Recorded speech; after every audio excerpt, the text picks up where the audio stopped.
Hello everyone, this is George Hanson, the Mouthpiece. I'm here on Temple's campus, McGonigal Hall.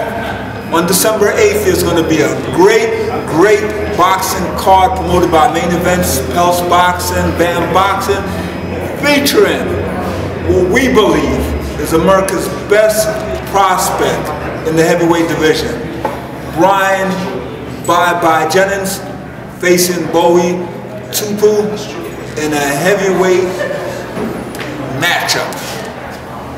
I'm here with Brian. I'm going to ask him a few questions.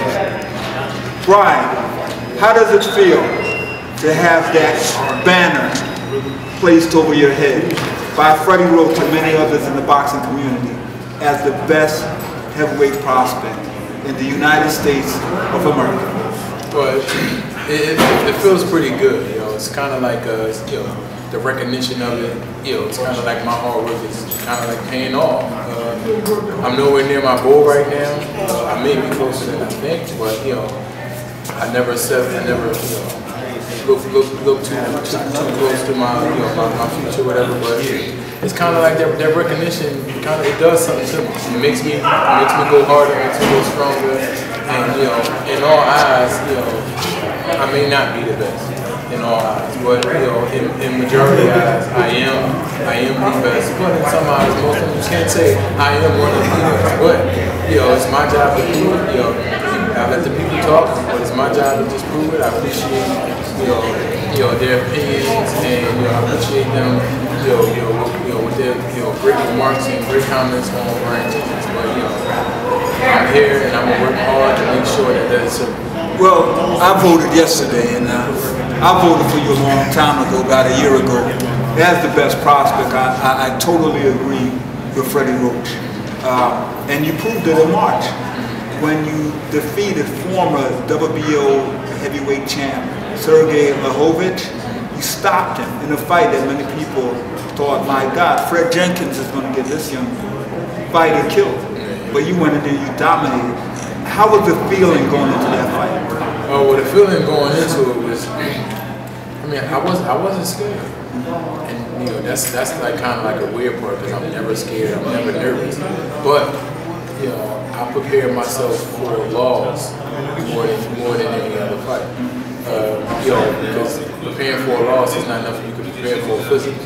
You know, it's that mental stability that you have with yourself. You know, to where if I lose, then you know, to maintain your sanity, to maintain yourself, and to just look at yourself in the mirror and still believe in yourself. Like, look, I'm the fighter, I'm a champion. You know, I just lost, but hey, I went out there and I gave my all. That's what it's all about. It's not really all about winning. It's all about pleasing the crowd. It's all about going out there and giving it your all. We're not going to win every fight.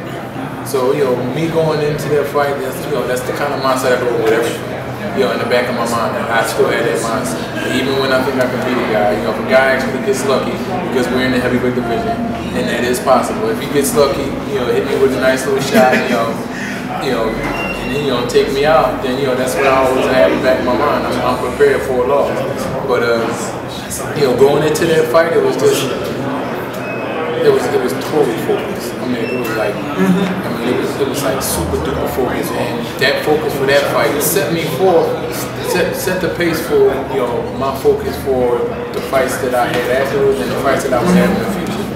That right there was just like the turning point of everything, because before, you know, I was always a physical beast, but like now, I'm more of a mental beast also. So now I'm a better thinker, I'm a better planner. You know, I'm a better organizer. I organize my mind, you know, pretty well in the ring to be able to take these fights. It was like look, like anybody in my position may be broken down. Let's stay on the point you mentioned, focus.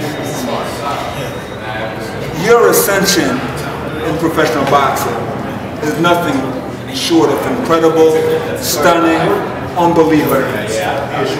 About 3 years ago, I was the ring announcer at an amateur card, and you were fighting. 3 years later, I'm here interviewing you, and you're the you're the number 5 ranked heavyweight contender by the IBF. How were you able to start boxing? You've been boxing, not professionally, you've been boxing less than 4 years. How were you able to Do it. In less than 4 years, you started boxing. 4 years later, you're the number 5 ranked heavyweight in the world. Help me to understand. Well, you know, I've been an athlete all my life, and I've been a real athlete. I just didn't have the talent. I had the talent, I had the dedication, I had the ambition, I had the work ethic. So I didn't do nothing but just apply my work ethic and my attributes from other sports into boxing. And it was kind of like, I wouldn't say it's easy, but you know, I am what you call a natural athlete. And if you are a natural athlete, then those things, you know, things like running, things that you know guys find very hard to do. You know, I like this. You know, that's the type of stuff that I wanted to do. That's the type of stuff, you know, that I would always do. So those were the main keys. The main keys in boxing. You know, running is one of the main keys in your training. You know, a lot of boxers don't like to run, but I came in the game a runner. I can vouch for him because one morning about 2 years ago, I usually do the 8.5 mile around East River Drive and finish at the Art Museum. And I was late and I was going out there at 6:30. I usually get there at 6. And you had finished your run. You were coming back. So when you talk about dedication and hard work, I know you have that work ethic. What about your training? I know a lot of credit has to be given to Fred Jenkins. Yeah. The training, I mean, it's just like when a mastermind meets a new era, and you know that chemistry. I mean, you can't build this. I mean, you can't make this.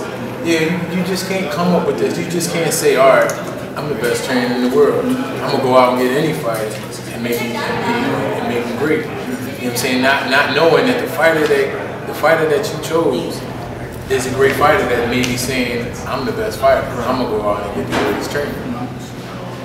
We didn't plan that. It just happened. You know, it just happened. He was looking for something. He was looking for something, and I was looking for something also. Okay. It wasn't always, you know, looking for something in boxing, but I was looking for something that I can grab on, take a grab on in life, and you know, get my life started, and you know, do something. So the way we came together was, I mean, people wouldn't believe it. You would have thought maybe he was training me in the backyard for 4 years. You know, then he brought me out. Well, you know, people think that because Freddie J is like Dr. Frankenstein in his lab. He's created great fighters in North Philly. He had Charlie Choo-Choo Brown, world champion, David Reed. To me, it's amazing the amount of really great fighters he's been able to produce. So I can understand when you came out, people probably thought you were in Freddie's basement training, and he just wanted to bring you out at this time. How are you guys been able to connect so well? I mean, I'm the easy person to build. No matter what a person, you know, like what else they bring to the table, like, you know, as far as like attitude problems or the way they deal with people, I've always been able to adjust the better way and always look at the outcome and say, well, if I give them a hard way to go, then I'll have a hard way to go in my career, or I'll have a hard way to go in training. So I always, you know, would listen to authorities. You know, very respectful individual. He's an authority. He's teaching me, and I have to sit there and listen. I'm the student. He's the teacher. So in order to succeed, in order to, you know, to reach my greatest potential, I have to listen to what the teacher is telling me. So in doing that, I also was like a super specimen. Okay, now let's stay on that point. You're 6 feet 3 inches. You come into the ring usually about 220, 221. You have an 84-inch reach. You have size 15 hands, size 14 or 15. The only other heavyweight who had hands that big was the great Sonny Liston. And maybe I seen Rock one. He got some. He has some big. Those are ham hocks. I want to finish this up. Sergey Lahovich beat Lamont Brewster, who beat, I believe it was Vladimir Klitschko. Don't you see the circle where Bryant Jennings beat Vladimir or Vitaly Klitschko? Yeah. I mean, I think the only thing it would take is just, you know, you to hit him on the chin. You to hit him on the chin. Me to hit him on the chin. I say you. It's me to hit him on the chin. Not that I want you to be the heavyweight champion. Down goes Klitschko. But you know, as long as I hit him on the chin, well, as long as you gotta go in and you gotta want to fight, not just for no check. And you gotta want to fight because the real check is after you beat. Okay. I'm totally convinced, and I've been on my soapbox. I agree with Freddie Roach. I believe a year from now, some people might say 3 years, 2 years, 3 fights from now, maybe even 1 fight from now, I believe he'll beat either one of the Klitschko. Honest to believe. What's your time frame? My time frame is like tomorrow or yesterday. You know, I'm ready at any given time. You know, it's not like after this fight, you know, I'll go sit down. I'm not looking past this fight, by the way. But you know, we talking the situation here. But it's not like after this fight, I'll go sit down. I'll always be ready. I'll always do what I got to do. And you know, I'm ready at any given time. Whenever they say go, I'm on it. Brian, look into the camera and tell everyone what we can expect on December 8th. Well, you definitely can expect completeness. I am labeled as one of the greatest prospects in the world. It's my job to prove it. I'm no slouch. I'm no punk. I have heart. I have courage. I'm going to get in there and I'm going to do my best. I'm going to give it my all. Come December 8th, I will be the reigning champion of the USBA title, and I will come out with a win. And I'm quite sure that I'll make it certain. If I have to go run right now, going to the gym right now, I'm making sure that come December 8th, I will be the winner. Fans, you've heard from Bryant Jennings, the greatest prospect in the universe.